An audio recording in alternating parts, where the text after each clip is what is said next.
Kusangana zvakare pano paDestiny TV pachirongwa The Village. Zita rangu ndinonzi Stella Muusha.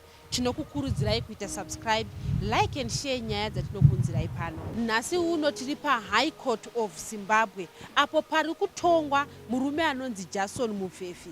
Ari kutongerwa mhosva yekuuraya vanhu vana uyezve kuedza kuuraya vamwe vanhu vana. Muna 2023 Jason Mufefi anonzi akaenda kumusha kwaakakurira, uko kwaakasvika akapfuura muprofita akanga ari pasowe rake anonzi Crispin Kanerusine. Achibva apa akaenda zvakare akanopfuura mwanakomana anonzi Munashe wechidiki aishanda muBottle Store. Pasowe apa zvinonzi Jason Mufefi asvika achiuya pasowe apa, vanhu vepasowe vakatomupa nguo chena nokuti iye akanga akapfeka zvitema. Vamupa nguo chena, anonzi akangogara kwenguva diki pasowe apa achibva asumuka akaenda kumota yake akanotora pfuti achidzoka akasvika akapfuura muprofita akanga kumberi mumusoro achibva apfira ipapo. Mapurisa vehwedza vanzwa kuti pane zvanga zvaitika kunzvimbo yemutamba, vakabva vabvawo kukamba vaina officer in charge Maxwell Hove nemamwe mapurisa, uyezve vakanga vakapakatawo zvombo vachienda kunoona kuti chii chakanga chichiitika. Vakasvika vakaona Jason Mufefi. Vakaona Jason Mufefi akatomisa motikari yake.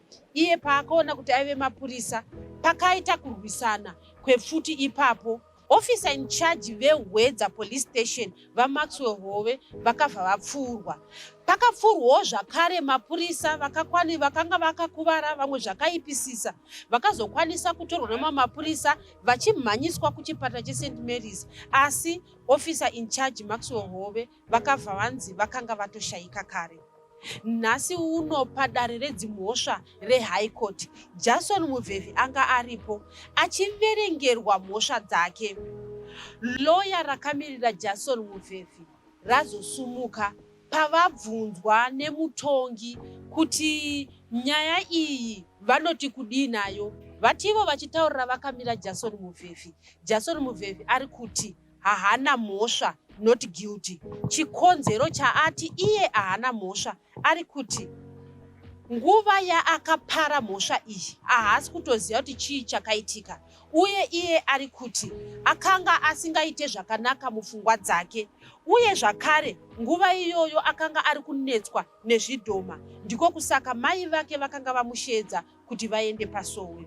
Mushure mekunge Jason Mufefi asungwa, pakazobuda zvakare kuti ndiye akanga auraya mudzimai akawanikwa akapfurwa nepfuti kuEastleigh.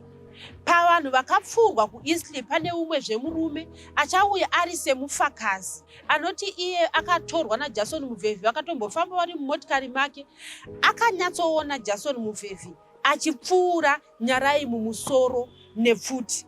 Iye paakaridza mhere akuda kutiza achibva apfurwawo, akazotorwa akaiswa mumotikari naJason Mufefi, vakazorwisana mushure mekunge Jason Mufefi aenda naye kuchitungwiza, vakarwidzana pfuti. Murume uyu akapfura Jason mumaoko. Jason akatoenda kunorapwa kuchipatara chiri kukuwadzana. Dr. Chiremba vakabatsira Jason mushure mekunge apfurwa muruoko varipo zvakare pakati pevanhu vachapa umbowo. Nyaya yaJason Mufefi haina kupera nhasi, inyaya icharamba ichienda mazuva ari kuteera. Ticharamba tichikuunzirai kuti zviri kufamba sei. Zita rangu ndinonzi Stella Muusha. Musakanganwe kuita subscribe.